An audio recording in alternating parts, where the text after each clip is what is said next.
AI-assisted pentesting is actually great until you remember that your data is leaving your computer, hitting some cloud APIs, and also burning tokens like crazy while it runs. For real clients, this might be a problem, sometimes even non-negotiable. So you have to set everything locally. So today I'm showing you how to run Burp Suite with the local LLMs. There's no API key, there's no build per token, and everything stays in the box, so everything's local. An additional thing, you can run it on Burp Community. One extension, one setup, easy.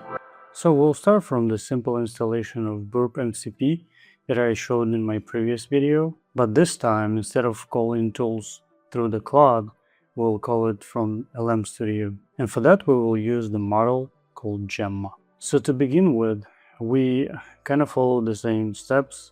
We download the MCP server from extensions. This is an official extension from Burp. We download it and install.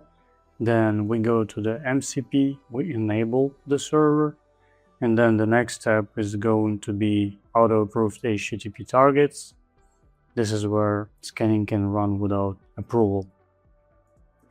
And after that, we need to install it. So in my case, I'll install it into LM Studio, but if you're not installed into LM Studio, you can follow the manual steps. But I like the install to cloud desktop more because it kind of generates everything for you.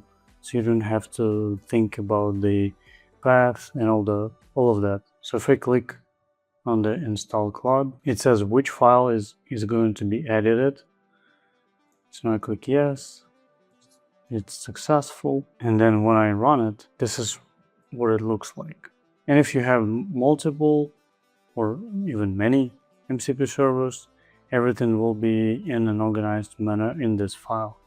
So which is nice, which means that I can just copy paste this. And if I go to my Burp developer MCP, as you can see, I can simply copy paste this in here, following the structure that's necessary for it to run, and I can be sure that everything is in here, has no syntax errors. So when I save it, and then from the chat specifically integrations, I can enable the MCP server from Burp. As you've seen, I just ran a command like check proxy history. You can repeat that again, and it's going to check my proxy history. Here's some details, exactly as I have it in my proxy, just one. Request to the login PHP, which looks like this, so nothing really crazy about it. But just keep in mind that all of this is only possible on pretty decent hardware. When I say pretty decent hardware, I'm thinking about something at least with 32 gigabytes of RAM or a good video card, so you can run models like Gemma or anything else that are pretty capable, and they can also run some tools locally. Because if you're going to do something like this with a small model, there is a slight chance of disappointment because those models are not that great at looking for vulnerabilities or finding some interesting places to explore. Well, let's visit the forgot page. Okay. And I'm asking it to check for SQL injections. Always allow. Okay, it's actually found something interesting.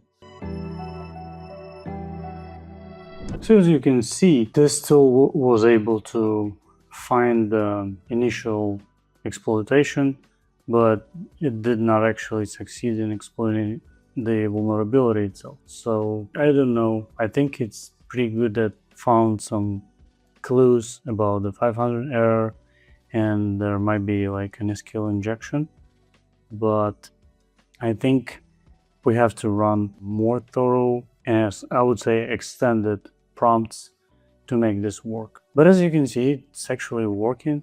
And if we check our Burp, we can see in Logger that there are some requests being made, And it's pretty cool that we can actually see those requests, so it's not AI hallucinating or something. It actually performs the job. But let's continue to the next tool. And for that, we'll have to go to the Burp AI agent page on GitHub. And this is a different perspective on kind of the same capabilities, but this tool is different because it has 11 backends. So you can pick literally any tool you want, online or offline, doesn't matter. It has some MCP, different vulnerability classes and things like that. Also the privacy modes and different things. So in order to install it, you have to go to the releases and download the .jar file. When it's ready, you go into the installed. And then when you start using it, we have to disable this server and re-enable this. And also one thing to note, you don't have to run the MCP server. You can use it as an extension and just choose the backend from the available ones. In my case, this is the LM Studio. We can check if the connection is okay and things like that. Yeah, passive scanner. So there are many different tabs and you can customize the scan whatever you like. The cool thing about it, you can run on the background while you're just surfing. So you can make this tool run in scope only or not. And then when you actually browse through things like this, you can probably get something from this extension itself. Right, passive scanner. You can also use this custom AI agent, AI passive scan. And then there's also active scanner in scope only. Okay, they have a lot of stuff in here. The MCP server itself, so we can use different scanning scenarios with different vulnerabilities from this tool. And it started running on forgot password. Let's see what this tool can do with forgot username. Targeted SQL injection. Yes. So what I like about this tool is actually that it can scan during your passive browsing, but also kind of interesting that it has so many different backends, so you can probably play with it. And additionally, you can customize it to have more prompts, more testing, templates, and things like that. But yeah, go ahead and check this tool.